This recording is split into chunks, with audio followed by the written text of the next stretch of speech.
আমাদের ঘরে এঁচোড় সবাই ভালোবাসে। গতকাল একটু অন্যরকম এঁচোড়টা বানিয়েছিলাম, তাই ভাবলাম আপনাদের সঙ্গে শেয়ার করি। এঁচোড়টা কেটে প্রেসার কুকারে জল দিয়ে হলুদ, নুন আর এলাচ দিয়েছি, দিয়ে এবার এঁচোড়টা সিদ্ধ করে নেব।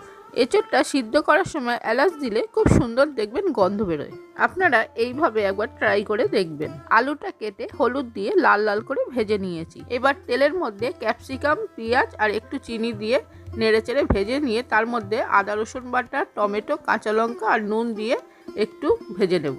এবার গুঁড়ো মশলাগুলো দিয়ে দিচ্ছি, হলুদ, লঙ্কা, ধনে, জিরে দিয়ে এবার একসঙ্গে মশলাটা ভালো করে কষিয়ে নেব। মশলাটা কিছুক্ষণ কষিয়ে নিয়েছি। এবার চালমগজ, পোস্ত বাটা দিয়ে আলু আর এঁচোড়টা দিয়ে কিছুক্ষণ কষিয়ে নিয়ে একবারে জল দিয়ে দিলাম। এঁচোড় আর আলুটা সিদ্ধ হওয়ার জন্য ঢেকে দিলাম। এঁচোড় আর আলু সিদ্ধ হয়ে গেছে, গরম মশলা দিয়ে কিছুক্ষণের জন্য ঢেকে দেবো। রেসিপিটা রেডি। গরম গরম ভাতের সঙ্গে পরিবেশন করব।